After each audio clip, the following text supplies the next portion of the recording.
లేదా ఎత్తిపోతలు 3,000-4,000 కోట్లు ఎత్తిపోతలు పెడుతున్నారు. సో బిల్డింగ్లు ఎట్లా కడుతున్నారు అవి చూస్తుంటే మీరే గమనిస్తారు. 50 లక్షల ఎస్ఎఫ్టీ సెక్రటేరియట్ అంట, అది ఏదో ఐకానిక్ టవర్స్ పేరుతోనే ఏదో అనుకుంటా 5-6 టవర్స్ కడుతున్నాడు.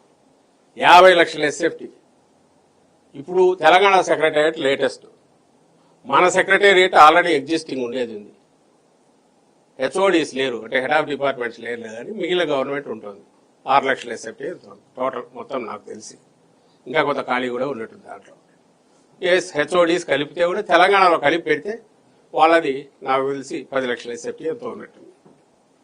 మరి 50 లక్షల ఎస్ఎఫ్టీ ఒక స్టేట్ గవర్నమెంట్కు సెక్రటేరియట్ 50 లక్షల ఎస్ఎఫ్టీ అంటే ఇది లార్జర్ కాంట్రాక్ట్ పెద్దది అయితే దాని ఎస్ఎఫ్టీ రేట్ ఎంత? 10,000-11,000 పే చేసేది. ఎక్కడైనా ప్రపంచంలో ఆ రేట్లు ఉన్నాయా?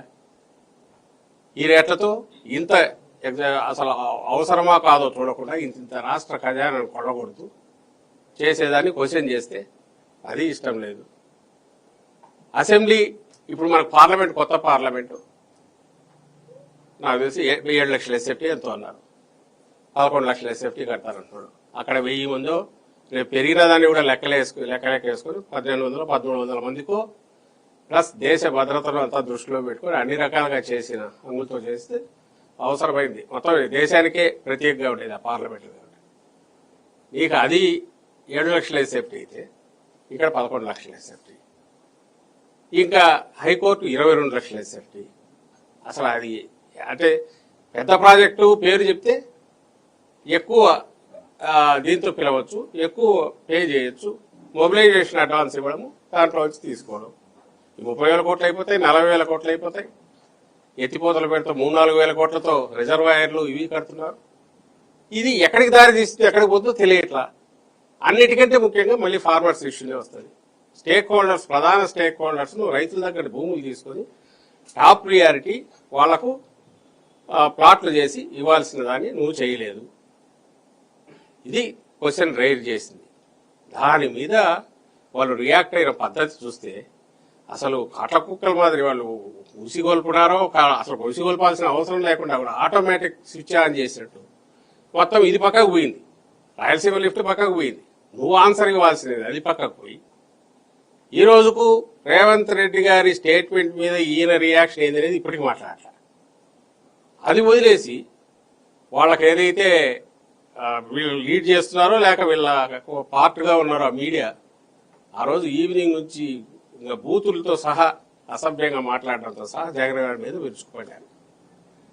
దానికి ఆన్సర్ ఇవ్వకుండా మళ్ళీ చెప్తున్నాం, అమరావతికి సంబంధించి ఆయన చేస్తున్నది 14-19 మధ్య ఒక రకమైంది.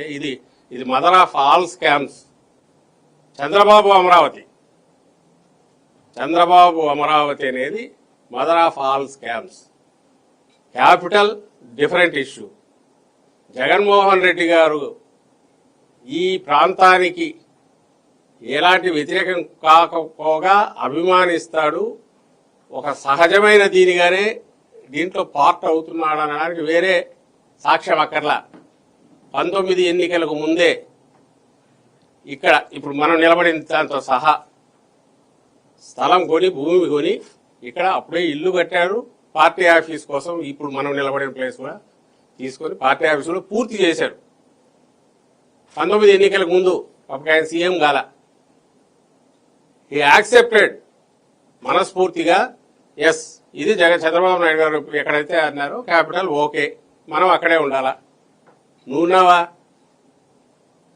నువ్వు ఇప్పుడు 10 ఏళ్ల తర్వాత ఇప్పుడు నిన్న అక్కడ తీసుకొని ఇల్లు నువ్వు ఇప్పుడు కట్టడం మొదలుపెట్టావు. చంద్రబాబు నాయుడు గారు ఇంతకాలం ఒక అక్రమ నివాసంలో ఉన్నాడు.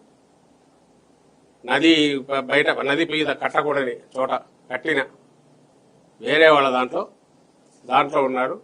అదే ఒక పెద్ద scam. That's a different issue. So ఎవరు సిన్సియర్ ఇక్కడ? జగన్మోహన్ రెడ్డి గారు ఏ రోజు ఈ ప్రాంతానికి సంబంధించినంత వరకు ఇక్కడ ఉండకూడదనిలా, ఈవెన్ డీసెంట్రలైజ్డ్ డెవలప్మెంట్ కూడా దీన్ని తక్కువ చేస్తున్నా. నువ్వు ముద్ర అది వేయాలని ట్రై చేశాడు చంద్రబాబు నాయుడు. ఈ రోజు దాంతోనే యాజ్ ఇఫ్ దాని గురించి క్వశ్చన్ రైజ్ చేస్తే అపోజిషన్ గా నువ్వు చేస్తున్నది తప్పు అని అంటే ఇమ్మీడియట్ విరుచుకుపడుతున్నారు కాట్ల కొట్టుకోలాగా. అది తప్పించుకోలేడు. వీటికైతే ఆన్సర్ ఇవ్వాలి. ఎందుకంటే మేము అడగడం కాదు, జగన్మోహన్ రెడ్డి గారు కాదు. ఈయన ఇంతకుముందు చంద్రబాబు నాయుడు గారిని అభిమానించే వాళ్ళు, లేదా ఆయనతో తిరిగిన వాళ్ళు, ఆయనకు సంబంధించిన దగ్గరగా ఉండేవాళ్ళు, ఇక్కడి మేధావులు, ఇక్కడి వాళ్ళే క్వశ్చన్ చేస్తున్నారు. అయ్యా ఏం చేస్తాడో, ఎక్కడ ముంచుతాడో, ఎక్కడికి తీసుకెళ్తాడో ఇది. ఎందుకంటే ఇప్పుడు నోబడీ కెన్ ఇగ్నోర్ ఇట్. ఓ పక్క ఏమో లక్షల కోట్ల అప్పులు తెచ్చేస్తున్నాడు, అవన్నీ డ్రైన్ అవుట్ అవుతున్నాయి. తిరిగి ఎక్కడికి పోతున్నాయని తెలుసు. 2-3 కంపెనీలే, షాపూర్జీ పల్లంది, ఎల్ఎన్టీ, ఎన్సీసీ అనుకుంటా. ఇందులో మేజర్ పార్ట్ షాపూర్జీ పల్లంది, ఎల్ఎన్టీ. ఎవరైతే గతంలో చంద్రబాబు నాయుడుకు ఇన్కమ్ ట్యాక్స్ కేసు పెట్టి వీళ్ళ దగ్గర నుంచి కిక్ బ్యాక్స్ తీసుకున్నాడని కేసు కూడా పెట్టారో, డైరెక్ట్ ఆయన మీద 2,000 కోట్లు ఎగరగొట్టారని 2,000 కోట్లకు సంబంధించి ఇన్కమ్ ట్యాక్స్ నోటీసులు ఇచ్చారు. ఏ విషయంలో అయితే అప్పుడు తన పిఏగా ఉండేవాడి మీద కేసు కూడా పెట్టి అతను పరారు కూడా అయిపోయాడు. మళ్ళీ ఇప్పుడు వచ్చాడు. ఇప్పుడు వచ్చి రెగ్యులరైజ్ కూడా చేయించుకున్నాడు. That's different issue. రాచమర్యాదలు తీసుకొచ్చారు, రెగ్యులరైజ్ చేశారు సర్వీసు. సస్పెండ్ అయిన ఉంది కరెక్ట్. గవర్నమెంట్ మారినాక ఇతను వచ్చాక వచ్చాడు. ప్లస్ పాతవన్నీ కూడా పే చేసినట్టు.